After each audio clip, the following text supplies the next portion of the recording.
in the higher status of minister, we are asking how many projects have you brought into Eche? How many projects have we received in Ikore ethnic nationality? Mr. Omehia also accused some leaders from Rivers State of demarketing the state despite its economic potential.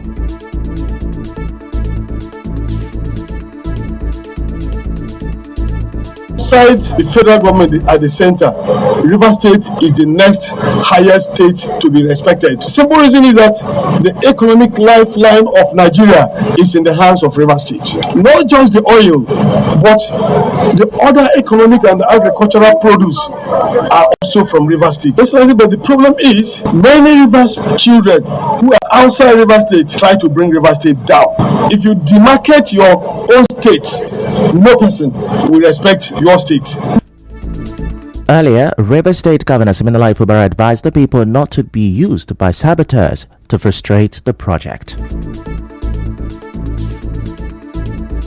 Our thank you will still extend in the development of your people, manpower development. But if we finish the road and we don't have the right manpower, the rightful employment, the rightful engagement for our youth, the road is still useless. But we're not going to limit it to just the road. But we will bring agricultural development to Eche, knowing fully well that Eche is the food basket of the state.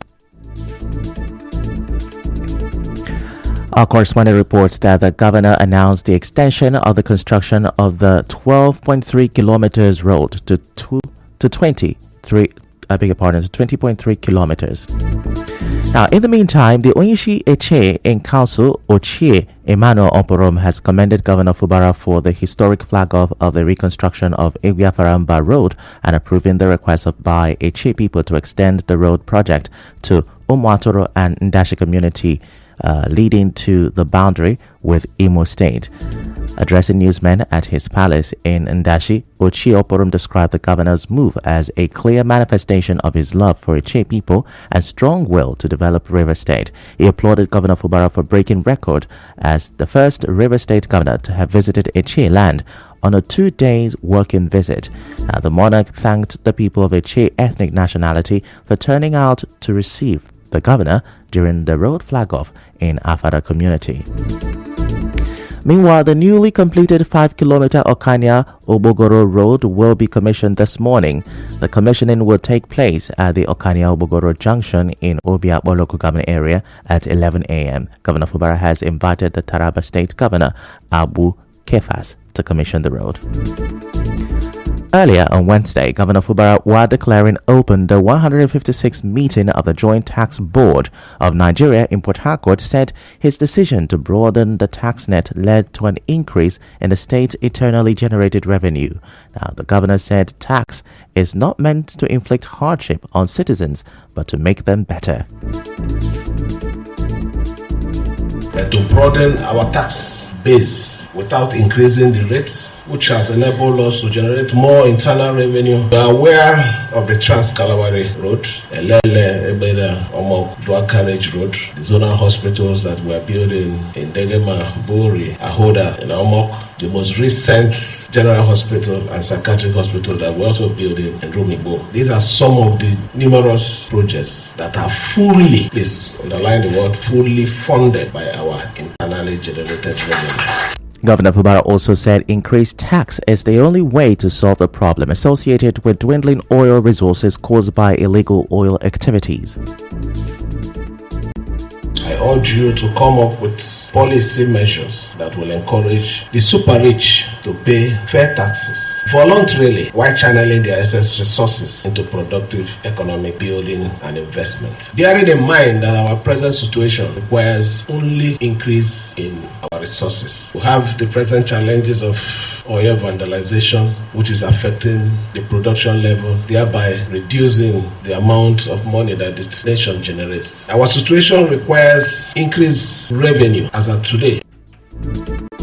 Meanwhile, Governor Siminalayi Fubara has cautioned against destroying oil pipelines and installations as well as a way to get government attention. Governor Fubara said this while addressing members of the Ijo Youth Council on the occasion of the Isaac Boro Day at the gate of the Government House in Port Harcourt. I feel happy that we we still appreciate the contribution of the late man Isaac. But I have an advice for you. Violence does not solve problems. We must all work together to give ourselves that thing that we want. Your message will be communicated to Mr. President. Then while we're doing that, you must be law-abiding. There shouldn't be any vandalization of our oil line. We need to encourage and support the government. When production is high, revenue will increase. Those demands that you're making will be met. When you shout as Awana, you shout with strong voice as Awana. On his part, the IYC leader Alaye Theophilus demanded for the remediation of their environment due to pollution caused by oil exploration, among many other demands. Correspondent Onyeka Chinwoso reports that the governor was presented with a flag as a grassroots general of Ijaw Nation. In another development, a group, Ijaw Mothers Union, has expressed worry over the threat and continuous claim of political structure ownership in Rivers State by the FCT Minister Nyesom Wike. In a media briefing at Okrika local government area, the president of the group, Doris McDaniels, said Wike's outburst may stir violence and chaos ahead of the 2027 election in the state, adding that mothers do not want a reminder of the Niger Delta insurgency era.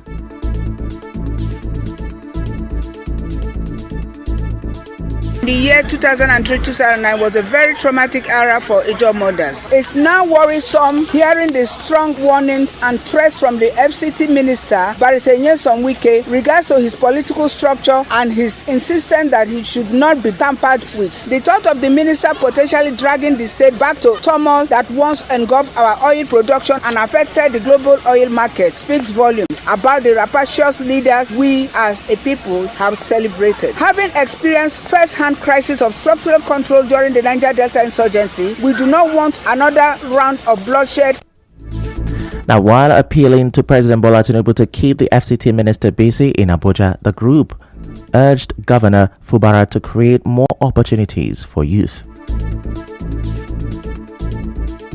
We seize this opportunity to call on our capable governor, Similaye Fubara, to develop the skills and capabilities of the rivers used to dominate the oil and gas industry, rather than being used as political tools. We also thank God for using Mr. President Bola Tinubu to have appointed the minister Nyesom Wike to a very engaging position to divide his attention from Rivers State. We want peace, justice, and a better future for Rivers State. We will not allow the mistakes of the past to repeat itself. We stand united as mothers, ready to protect our children and our community from rapacious politicians threatening our peace.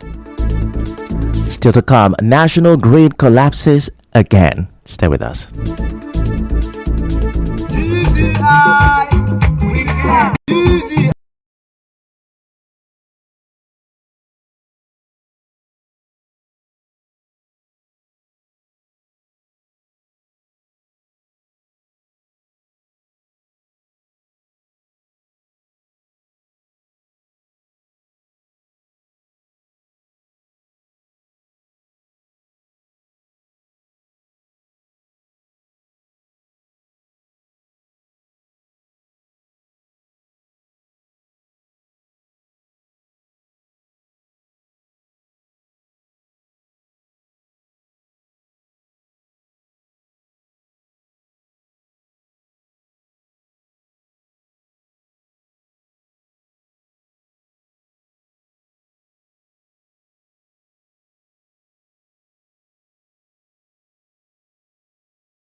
This is the news on 92.3 Nigeria Info.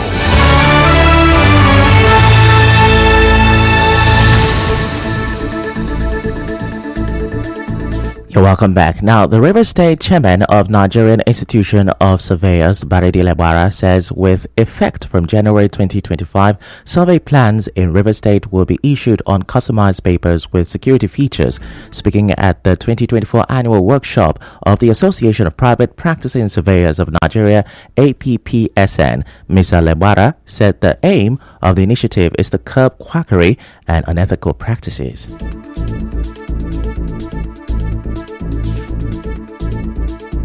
We are about to introduce what we call a customized paper. We are going to print our plans on to the public, and we are examining the features that are going to be on that customized paper and how it can help us curb unethical practices. Particularly when we have noticed that there are a lot of plans flying around that are being signed by non-surveyors. And so we are trying to introduce a customized plan. It's going to have a barcode where when you scan the barcode, it takes you to the web page of the Nigerian Institute of Surveyors.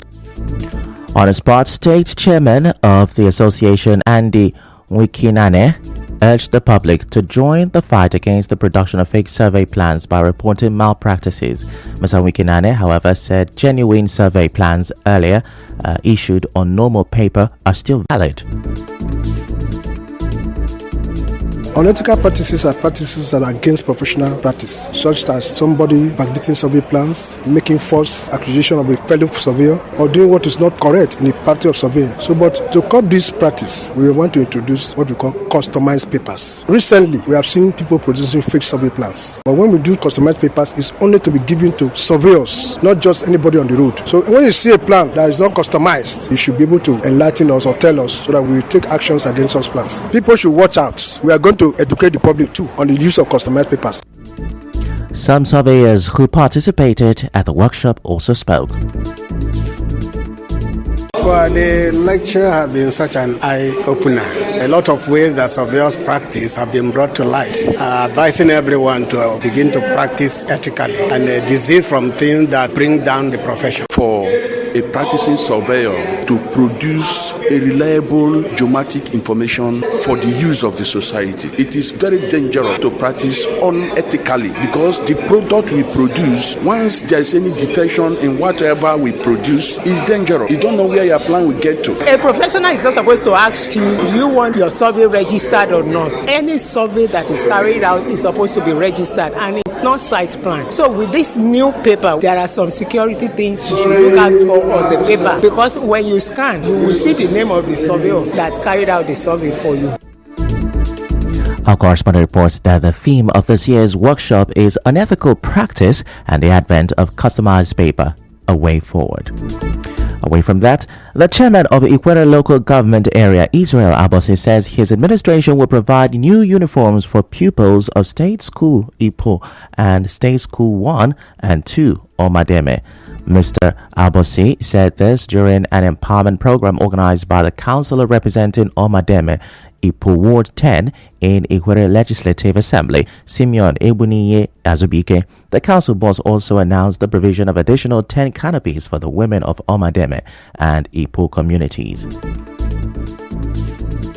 We have come to show concern and to show support to a councillor who has distinguished himself and projected himself in a manner that has caused accolade and celebration of him by his people. The councillor has immortalized my name with 2 canopies. That shows love and concern, and I want to support that with extra 10 canopies. It is pathetic to see the students in the manner we saw them. Our government is a government that is concerned and that is interested in the promotion of the poor. So that is why we make effort to ensure that the real quality in them is allowed to manifest by giving them the little aid that we could within our reach.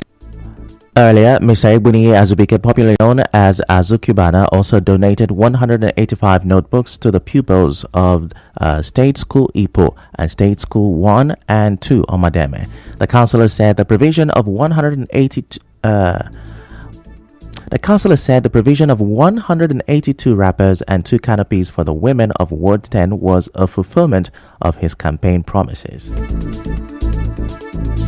During during the time of election, the women in Omademe, they prayed for me and they promised me that they are going to support us during the time of election, and which they did. I bought a canopy for the women, one group in Omademe and one group in Ipo. For the children, those children that are going to school, I decided to provide a 185 exercise book. Then instead of the women, I decided to buy them, each of them, for 4 wrappers. Now the total number of wrappers is 182 wrappers, Omademe and Ipo. To tell them that the governor we have in our state, Sir Simlai Fubara, is a very good governor. Honorable Israel Abose is a good chairman. Some women expressed happiness for the victory of Azu Cubana and Mr. Abose during the October 5th local government election.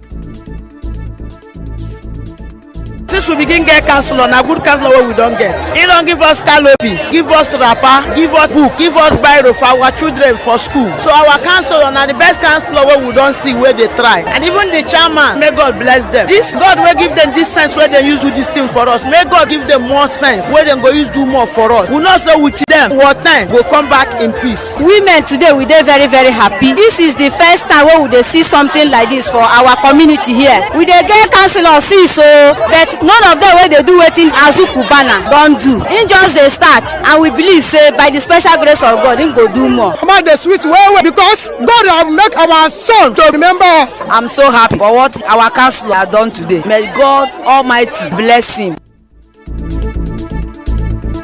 And now the chairman of Ahoda West local government area of River State, Iyeko Iboro, has announced the immediate dissolution of all revenue collection and task force teams involved in institutional demands, street trading, market, and motor park levies across the local government area.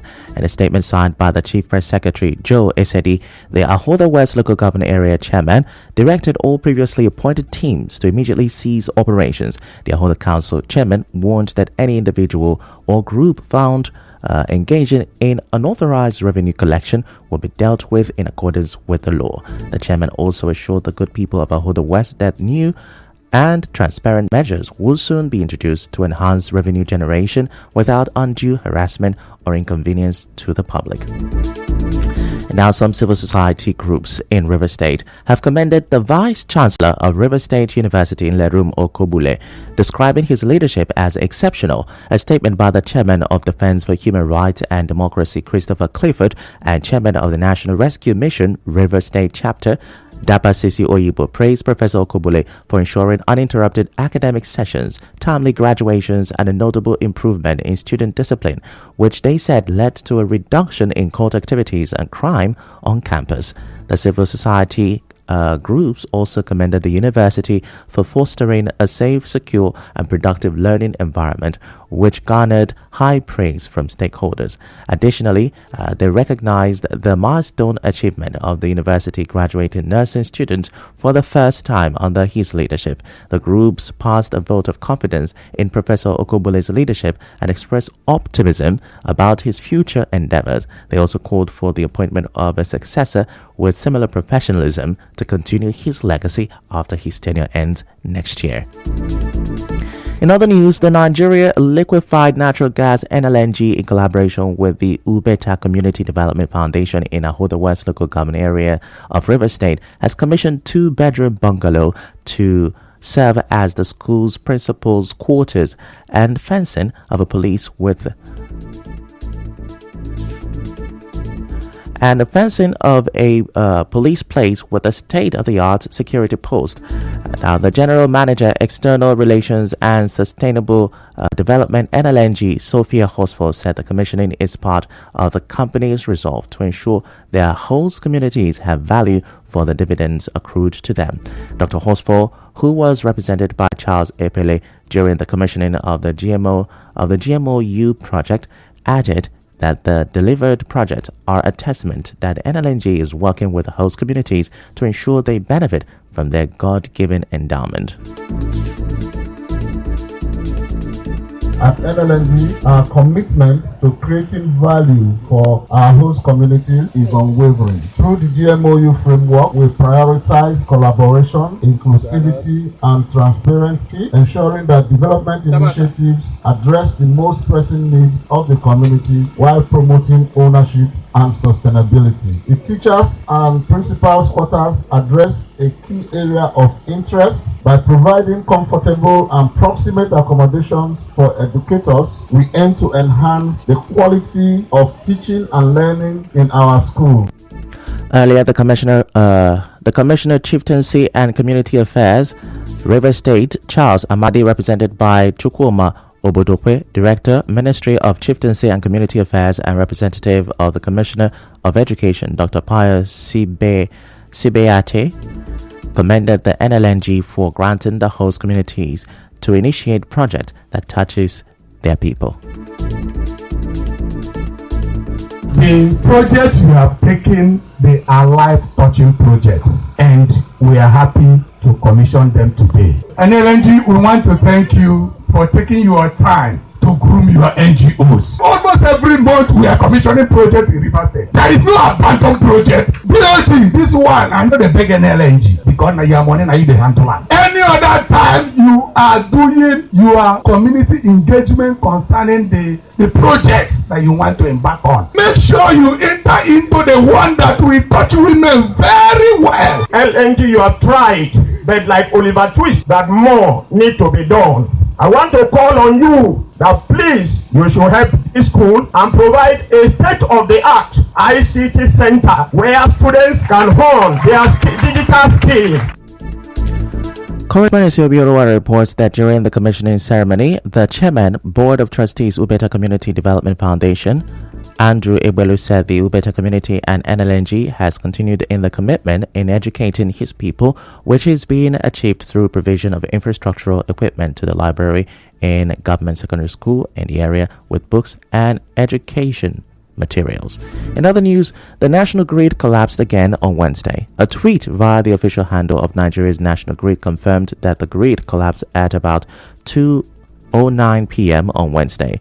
The grid has collapsed about 11 times this year. We go on another short commercial break.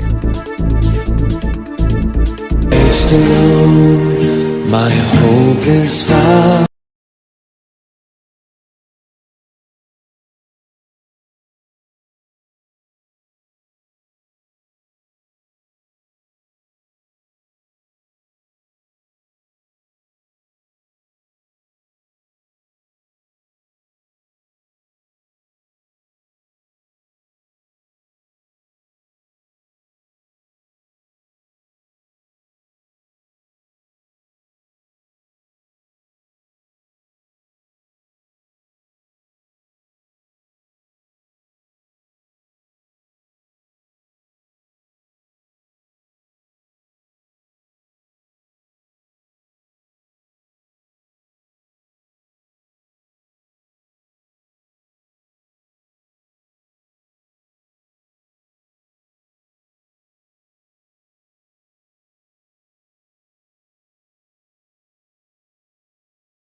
Before we go, let's have a look at the major stories. Elder statesman Celestino Mejia has accused some leaders from River State of demarketing the state despite its economic potential. National grid collapsed again on Wednesday. On the foreign scene, Syrian rebels have destroyed tomb of former President Hafez al-Assad.